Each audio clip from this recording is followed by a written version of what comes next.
We've got three great panelists today. We're going to talk a little bit. I know there's a lot of questions about the redevelopment of Sloan Field and Williston Square. I want to introduce our panelists today, and when I get to them, they'll give a little bit of overview about their background and what they do. But real quickly, we've got to my right, I've got Lenny Johnson. He's owner of Genesis Clothing.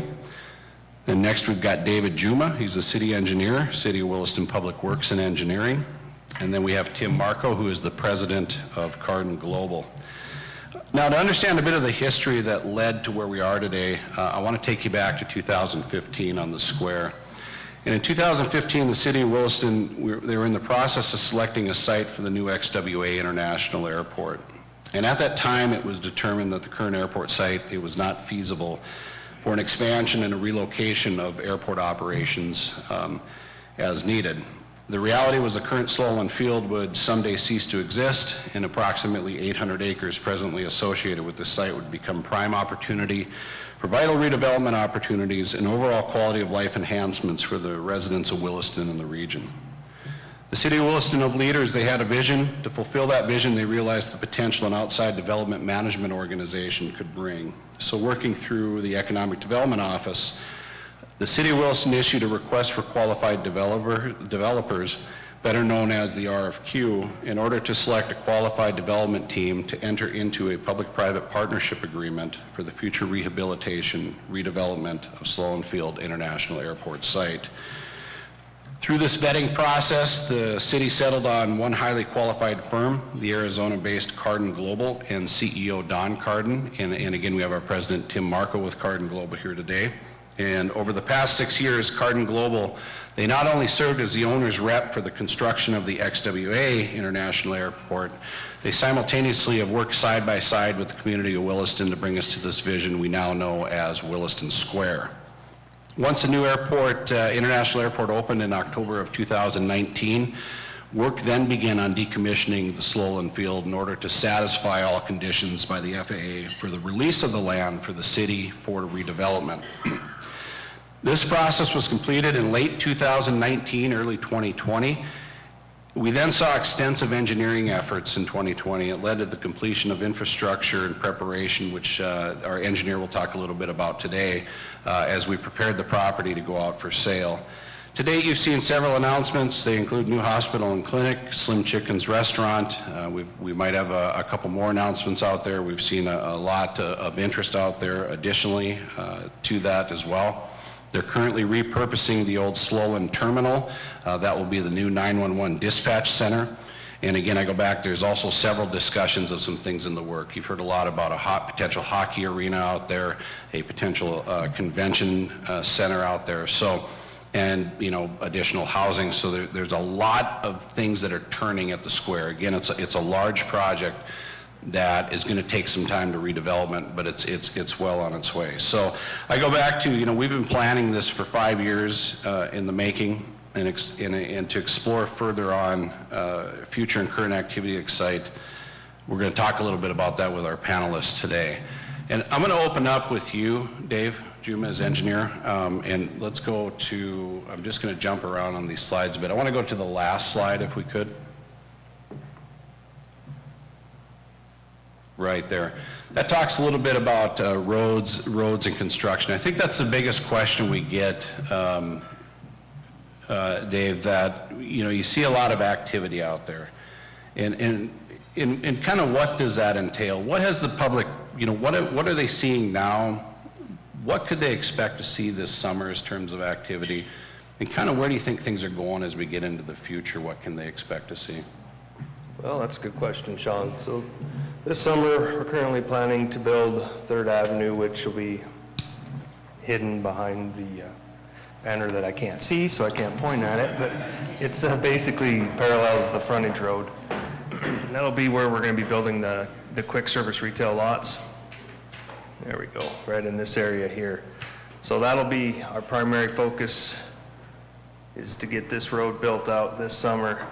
In order to build these pads that are here, we're also going to start with the detention in this area, and then we're going to need to rough this dirt, take this dirt and rough this road in to finish building out these. We're also going to fix this drainage in here to accommodate better stormwater flows. For those of you who are familiar there on 26th Street, every time it rains heavy, it floods. This should fix that problem. Next year, we're hoping that we can finish the connectivity from here to here on 33rd and 9th Avenue as well. Ultimately, I would like to continue 9th past the school and the two churches and extend it up into the square in better support of access to the proposed Sanford facility. After we get those roads built there, Sean, we're going to go ahead and continue on with our connecting so that we can move traffic around and not have 16th Avenue here as our only north-south connection across the old airport. And maybe you want to expand a bit on, I think a lot of people are asking about the intersection of Highway 2, 26th Street. What is the plans for that? Is there in maybe a rough time frame so the public could understand a bit where we're at with that? That's a really good question. So what we are intending to do, right now we just finished up the environmental document. Civil Science was the consultant on that one. They submitted everything back to the state DOT and the Federal Highway Administration. Excuse me. Our overall goal is to take and shift Highway 2 over to the west and basically split 2nd off and break this connection down here where 2 is now. Split 26th Street, bring 26th in, then you can access from 2nd and 26th up to here and then get back on Highway 2. That's going to give us the connectivity that we need in order to funnel our traffic, I think, more efficiently into the square to provide access to our junior boxes and box stores that we have planned up in this area and our quick service retail in this area. Thanks, Dave. And we'll come back a little bit more on some of the infrastructure. I'm going to jump over to you, though, Tim. One of the questions we get quite a bit with Williston Square, a lot of activity going on, a lot of roads going in, is we talk funding quite a bit. And that was one of the, with our public-private partnerships, that was one of the, that really is one of the key components with us working together. With your experience, what sort of avenues of funding get explored on a project of this size? And maybe you can elaborate a bit of, what are we looking at with Williston Square is in terms of avenues of funding as well? Sure. I think the biggest thing to think about when we look at a site like this is it's very different than the funding sources that would go into the airport per se, right? That's a federal program. It's a city-based piece of infrastructure. This is a huge piece of land that the city's trying to take from a piece that was used as an airport into a part of the community that will be there for, essentially the rest of time, right? It's going to be the center of, this portion of town. And so the stuff that Dave went through on, excuse me, on that core infrastructure, that piece is, essentially local funding, but using leverage, whether it's state DOT for the Highway 2 interchange, additional federal opportunities for whether it's a grant or programs that come out from the current administration that we can use to subsidize those opportunities. But I think really where this goes, because, public-private partnership, however you want to phrase it, for the future of development is these roads and this infrastructure that's put together is intentional. It serves the needs of the community, essentially, to help traffic and get through there, but also takes advantage of the key components of land that are going to be used as, what we would call anchors or catalysts or momentum builders for the rest of the development. So if you've got a basis in the land and now you've got a basis in the infrastructure, what the city wants to try and do, what Cardin's trying to help push along, what the community, hopefully, and the market will dictate, is that now there's a value in the land, right? So when a building gets built, whoever it is, business owner comes in and operates a business, now we've got jobs, now we've got taxes, now we've got property taxes. I mean, it's been off the tax rolls since it's been an airport for a long, long time. And so I think that's kind of how we look at the next sequencing of funding. The city's got core infrastructure that they're going to build to dictate and set in stone how this property will interact now with the rest of the property around it that's already been kind of set in stone. And it opens up the opportunity for that private development to come in and reimburse through that way. Well, and that's one thing we've seen, we've got a lot of questions, or we had a lot of calls into the office. I think we knew that Williston Square was going to move fairly quickly. I have to tell you, I can't believe how quickly it is moving, and the interest in the development that's happening out there. And sometimes there can be a little bit of frustration because there's projects that want to get in the ground, or they want to submit proposals, and they're delayed a bit. And it really goes back to what we're talking about with our city engineer, as well as with Tim Marco as well, that it gets into, one, if we start developing this property, we have to make sure as a city we can get the infrastructure in there in time and it can be serviced. And this is a big project. And two, same thing as financing. It's a big project to take such a big chunk out of. So, that is one thing I've always tried to get across to the public a bit, is that we're developing it as fast as we can, and it's almost at a lightning pace. But again, there's a lot of balls in the air, and a lot of things, a lot of things need to happen before we can get into, let's say, different phases of the square in terms of development. I'll go back to you again, Tim, though. When we talk about funding, current administration, what's going on, we are coming out of this pandemic and stuff, but what's it look like out there for access to capital? I think what we see, that's a really big question. I'll try and make it succinct as best I can. What we're seeing across the country is there is quite a bit of capital ready for investment, for development in particular, from the West Coast to the East Coast. It's highly competitive, so they're looking for things that have a story behind it. Sustainability, it's affordability is a big component here the last few years as well. There's something that ties that money back to the investment, right? But there's quite a bit out there we're seeing. I think that interest rates are still low, which is ideal for going and securing debt as well. There's some obvious pressures on that. Investors and capital are looking for returns. I think everybody in this room, if you're watching the news and paying attention to construction costs, right now it was, for me personally, not quite what I expected to see when coronavirus started. 14 months ago, I thought that we'd have maybe a little bit of an opportunity for there to be more competition and people, getting back out into the market and trying to, win jobs. And from a materials standpoint, lumber, steel, precast, the costs of pretty much every single component has, double digits, sometimes triple digits, depending on what you're looking for from an increase in pricing, and then lead times as well. And, it's created an opportunity where it's harder to make returns work. So there's a lot of downward pressure on, that access to capital, right? It's not wanting to sit on the sidelines. It's wanting to go and invest in projects, and it's wanting to hear what that story is, right? So, here's a piece of property that's been an airport for decades, and now we've got momentum and we've got opportunity, and now there's opportunities to invest that capital into something that can be terrific. Well, great, but now my budget went from X dollars to 1.5X, and it's hard for me to justify that, and it's hard for the lender to justify that. And there's some changes potentially in the current administration that would put some downward pressure on investors' returns and how they want to hold their money. So hopefully in the near future, we get some easing on the materials, on access to those budgets that are maybe 2019 or early 2020, and can release some of that capital. I think obviously a little bit passionate about Williston Square based on the time and the commitment that we've all put into it, that there's going to be a nice opportunity and a really solid story that's been developed, and that momentum that continues, so that there will be capital coming in from beyond just the Bakken region, and help spur that investment, because we need the private capital to motivate and invest in local development in order to make it a successful opportunity. Perfect. Thank you. I'm going to steal the pointer from you there, if I could. And can we go to slide 2, Jory, please? Before I get to Lenny here, yeah, right there.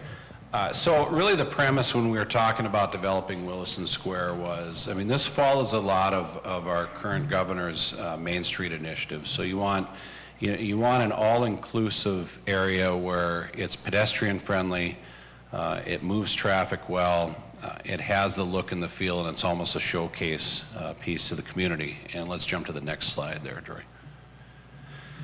And so what's coming together and what you're seeing is really, this is the land use summary for the square. And it looks complicated, but it's not. It's really divided into 3 areas with a civic center core, which is really around kind of this area here, and kind of an urban development area. Here, you'll see some commercial development here, and then a lot of the housing kind of coming in back to this area. So a little higher density, gets a little bit thinner density as we get back here into more single-family homes. That's kind of my lead into Lenny, because one of the first phases of the development of the square is called Phase 1, which is our commercial retail.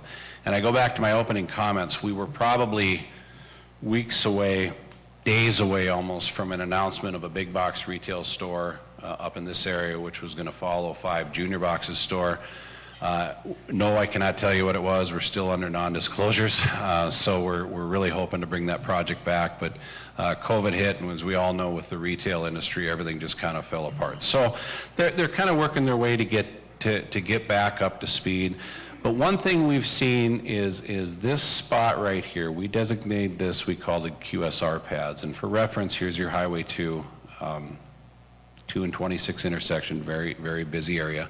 Let's jump to the next slide there. A little bit hard to read, but this is what that looks like, divided into several lots. And the one thing we've seen right out of the gate is there's been a tremendous amount of interest in these lots. You saw last fall we did the announcement of Slim Chickens and Pizza Ranch. Slim Chickens is, their purchase agreement is signed. And Pizza Ranch is still a bit on hold as they're seeing some higher costs right now, and we're trying to work through that through some of those things. But those other lots, I could tell you, we have taken call after call, specifically on the end lots down here, and then a lot of the infill. The whole idea and premise again behind this is quick serve restaurant. I think I said retail, but quick serve restaurants. That's your fast food restaurants. Also some smaller kind of retail that would complement big and junior box that come into the area. Now, again, we see such an amount of interest that I wanted to have Lenny on this panel. And again, Lenny owns Genesis Clothing. If you've ever been to a store, you might want to give a little bit of update of what Genesis is. He's seen tremendous success in this area, but I want Lenny, touch base. Why the draw on this? I know there's a big traffic pull here and stuff, but what makes this very interesting for retailers? Location. I mean, when you look at right along Highway 2, you come out $1 Million Way and you're going north, and there's kind of an empty space between Highway 2 and, 26th and then Walmart. And that whole side on the left is just, you're seeing all kinds of people that want to get involved right there because of location. I've said forever, I'm very happy to be here. This has been a fantastic ride for us. Centralized shopping. You go to Minot, there's a mall, people go to the mall, and then they come home. But here in Williston, you're all over the place. You go downtown, you come out by where we are, where Menards is, you got Walmart on the north side of town. So I think people are driven to find this centralized shopping. Time is getting crunched. Retailers are trying to make changes. That's why you're seeing Menards carry food, because people want to go in, they want to get what they need and leave and be done. They don't want to drive around town anymore. I have 4 kids, and I feel like I'm running my kids around all the time. So shopping is just getting crunched and crunched. So I think the draw is a centralized shopping and visibility, the centralized right in town. I'm going to ask this question too and touch base, because you're a retailer for the area, and I know in the live stream I see that we have some potential. On the live stream there's some clients we work with that are retail developers. We always talk about what the trade draw is in the area. What do you see for a trade draw, and what sort of population do you think Williston actually services when we talk about retail, restaurant, people coming in buying goods and services? Well, we have an easy way to check. For those that don't know, we offer reciprocity to Montana for tax-free sales. And so when we do it, we have to fill out a sheet every month. And in order for us to not get dinged on taxes, we got to turn those in every month. And I'd say about 15% of our total revenue is Montana sales. We see people coming over from Wolf Point. Once you get halfway to Billings, Miles City, that area, they all go west. But pretty much halfway between us and Miles City, all come east. They all come to Williston, they do their shopping, and if there's a few things they can't find here, then they'll continue to go east. But the trade draw is, we get everybody up to the border. Watford City's kind of split between us and Dickinson. I know it's closer to get to us from Watford, but we still see people driving to Dickinson. So, that trade draw is 2 hours, 2.5 hours, depending on how far west you go. Well, that's one thing. In Lenny and I have been working, well, we're probably going on 10 years now, when we brought the first store into town, so it's great to have you on board. Maybe someday we'll get you up into Williston Square. What do you think?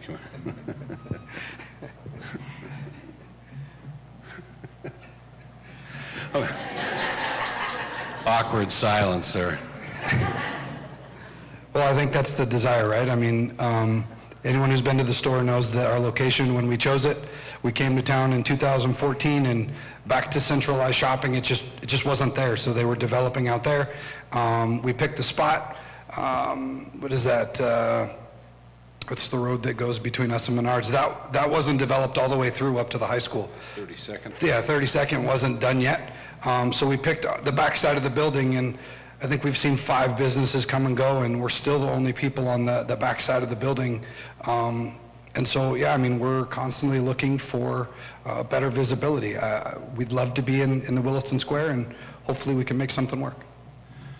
Thanks, Lenny. Jump back over to you, Dave.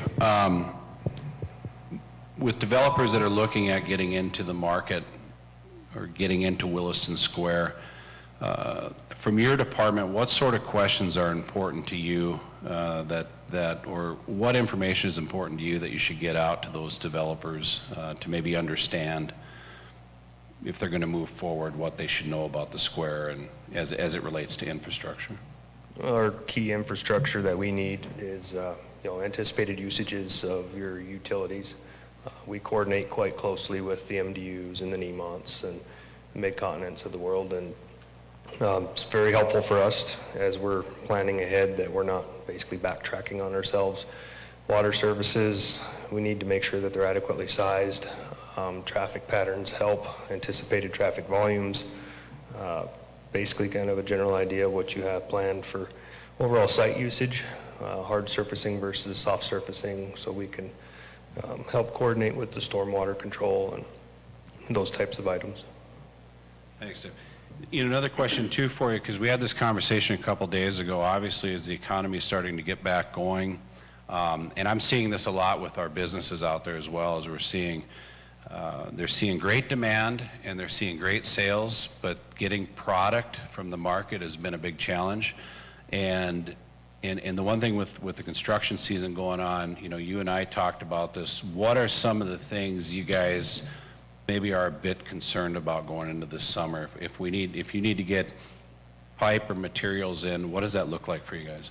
Well, anything that's made with resin is a very big challenge to get right now, whether that's pipe or HDPE for sprinkler heads or even fiber optic material. Some of the materials are 70+ week out lead time. Light poles are another one. They're really hard to get right now.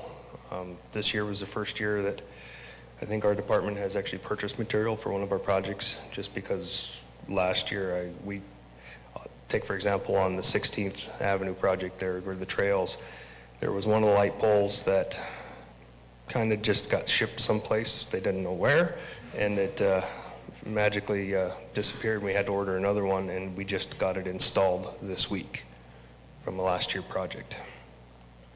And then Lenny, jumping to you, what's it been like for you?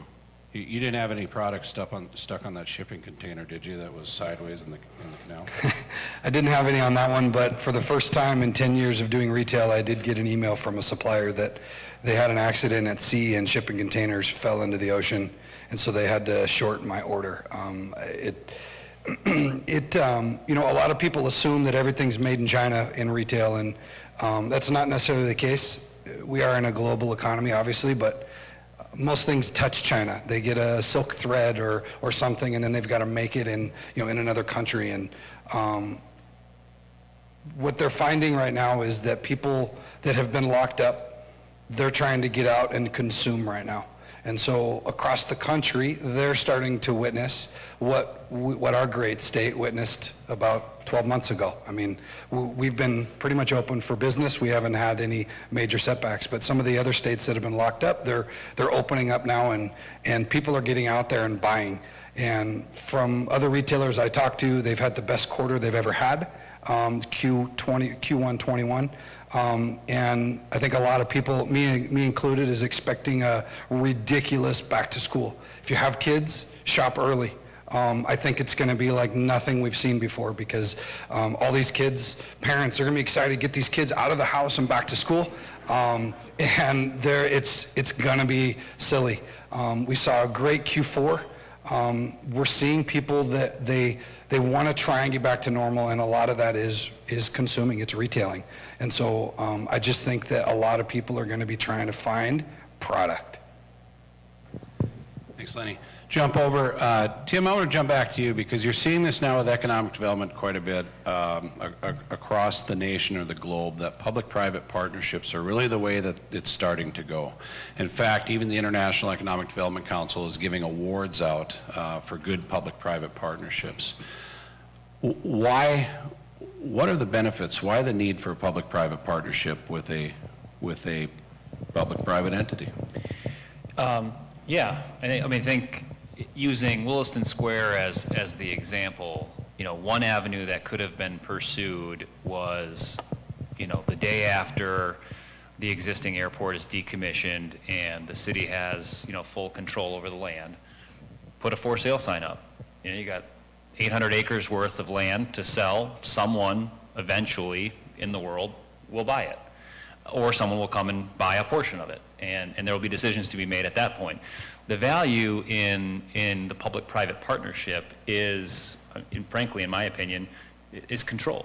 Control of the infrastructure, control of the vision, control of the timing as well. So the investment that goes into designing this property all the way down to the level of details for the QSR row, so that Lenny, if there's interest, can come and put together an offer for an individual parcel based on his needs or his business needs, right? And the city controls the opportunity to extend that intentional infrastructure and when to do that, right? And create the momentum with the users so that you're taking a piece of land, 800 acres is a ton of land.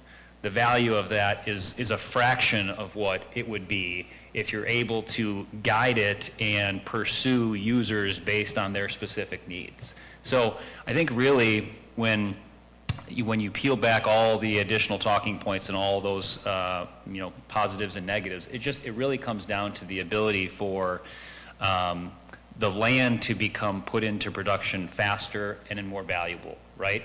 As opposed to Tim Marco Development coming together and saying, I'll buy the 800 acres, and then me sending a plan to the city saying, this is what I want to do and this is when I want to do it.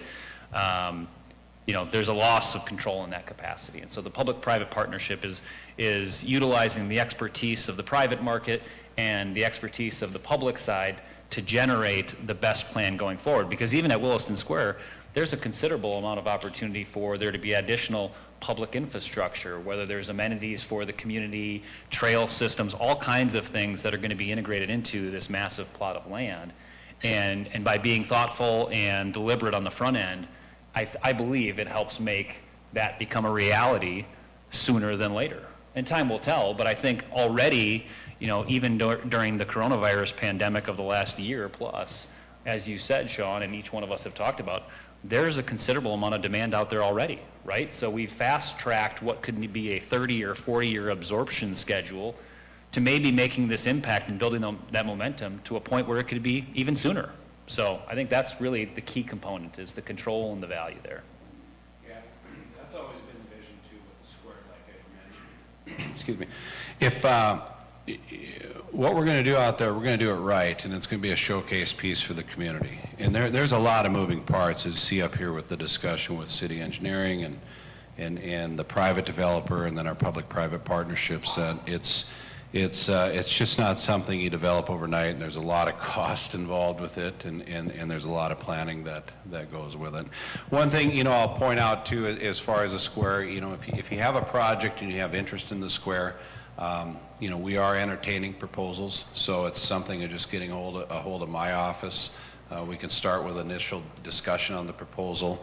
We have a pretty good idea of the direction of where Williston Square is going, and then from there we can start to move it up into the administration side of things and start to have a further discussion to make the proposal a reality. So there's opportunity there. Again, you're seeing that the square is going to happen in phases, albeit it's going to happen very, very quickly.